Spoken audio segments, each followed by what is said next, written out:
Assalamualaikum warahmatullahi wabarakatuh. Di sini kelompok saya akan menerangkan tentang pelanggaran hak dan pengingkaran kewajiban. Perkenalkan, nama saya Afrian Vanindya Prayogi dari kelas 12 MIPA A, nomor absen 2. Hai, kenalin nama aku Intan dari kelas 12 MIPA A, absen 12. Perkenalkan, nama saya Kartika Nurakayanti Saputri dari kelas 12 MIPA A, nomor absen 13. Perkenalkan, nama saya Nabila Rifda Zainur-Rohmah, nomor absen 20 dari kelas 12 MIPA A. Perkenalkan, nama saya Salman Al-Farisi dari kelas 12 MIPA A, nomor absen 29.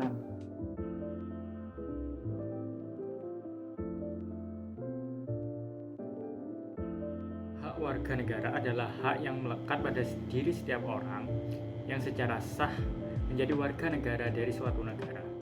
Kewajiban warga negara adalah tindakan atau perbuatan yang harus dilaksanakan dengan penuh tanggung jawab oleh warga negara sesuai dengan peraturan perundang-undangan yang berlaku di negaranya. Hak dan kewajiban warga negara sudah diatur oleh UUD 1945 dalam pasal-pasalnya, yaitu pasal 27 sampai dengan pasal 34. Tugas utama warga negara yaitu menyeimbangkan pelaksanaan dan kewajiban agar memperoleh kehidupan yang sejahtera. Masalah yang sering terjadi adalah pelanggaran terhadap hak warga negara akibat dari pengingkaran terhadap kewajiban baik yang dilakukan pemerintah maupun oleh warga negara sendiri. Berikut merupakan faktor penyebab adanya pelanggaran hak dan pengingkaran kewajiban warga negara. Yang pertama adalah sikap egoisme dan mementingkan diri sendiri. Egoisme merupakan motivasi untuk mempertahankan dan meningkatkan pandangan yang hanya menguntungkan diri sendiri. Egoisme berarti menempatkan diri di tengah satu tujuan serta tidak peduli dengan penderitaan orang lain, termasuk orang yang dicintainya ataupun orang yang dianggap sebagai teman dekat. Dia terus berusaha mendapatkan haknya hingga sengaja melanggar hak orang lain. Perilaku ini biasa terjadi di lingkungan rumah, sekolah, maupun masyarakat. Kedua adalah kesadaran berbangsa dan bernegara yang rendah. Di era globalisasi ini banyak tantangan yang terjadi di negara kita. Hal ini bisa kita lihat dari berbagai daerah yang sering bergejolak. Di antaranya adalah tawuran antar warga, perkelahian antar pelajar, ketidakpuasan terhadap hasil pilkada, perebutan lahan pertanian, serta yang lainnya.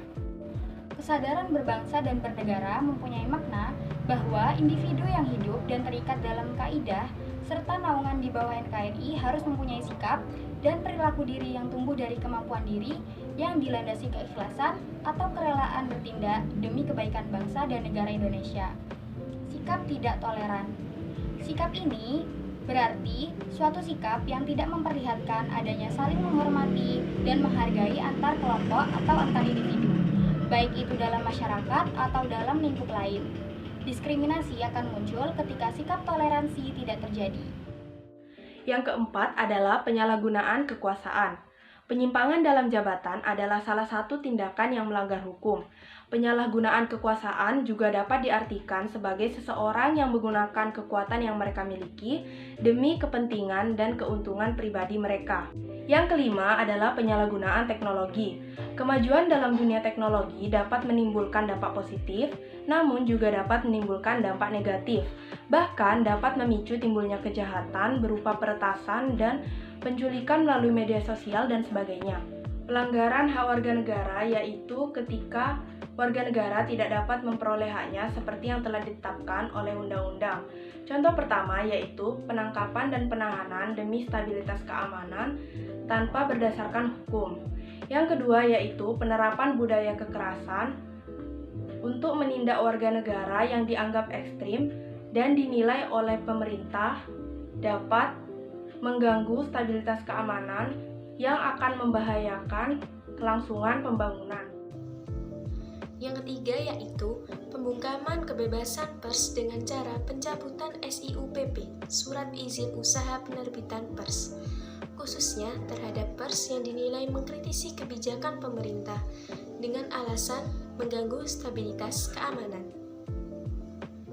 4. penggunaan budaya kekerasan untuk menindak warga negara yang dianggap melakukan tindakan ekstrim yang dinilai oleh pemerintah yang dapat mengganggu stabilitas keamanan serta dapat membahayakan kelangsungan hidup warga negara.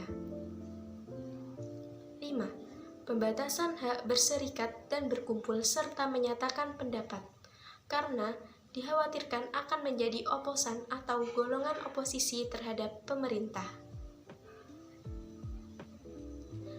Pengingkaran kewajiban warga negara. Pengingkaran kewajiban warga negara yaitu pola tindakan warga negara yang tidak melaksanakan kewajiban sesuai dengan ketentuan yang berlaku. Contohnya, 1. Membuang sampah sembarangan. Membuang sampah sembarangan merupakan salah satu contoh sikap pengingkaran kewajiban warga negara terhadap lingkungan dan alam sekitar. Membuang sampah sembarangan dapat mengakibatkan lingkungan kotor dan bau, serta dapat mengakibatkan banjir. Maka dari itu, dapat merugikan diri sendiri serta orang lain. Terlebih, dapat merugikan masyarakat secara keseluruhan yang dapat berdampak terhadap kelangsungan kehidupan berbangsa dan bernegara. Di sini saya akan menjelaskan tentang pengingkaran kewajiban warga negara. Pengingkaran kewajiban warga negara adalah pola tindakan warga negara yang tidak melaksanakan kewajiban sesuai dengan ketentuan yang berlaku. Contohnya adalah melanggar aturan lalu lintas. Melanggar aturan lalu lintas merupakan salah satu pengingkaran terhadap kewajiban warga negara. Setiap warga negara mempunyai kewajiban menaati peraturan lalu lintas, baik sebagai pejalan kaki, pengendara bermotor, dan pengguna jalan lain. Lalu merusak fasilitas negara. Merusak fasilitas negara berarti pengingkaran terhadap kewajiban warga negara terhadap lingkungan sekitar. Padahal lingkungan sekitar tersebut dapat bermanfaat bagi setiap warga negara. Lalu, tidak berpartisipasi dalam usaha pertahanan dan juga keamanan. Dan yang terakhir adalah tidak atau menghindari membayar pajak. Tidak atau menghindari membayar pajak berarti pengingkaran kewajiban warga negara terhadap pasal 23 ayat 2 Undang-Undang Dasar 1945 yang berbunyi, segala pajak untuk keperluan negara berdasarkan undang-undang.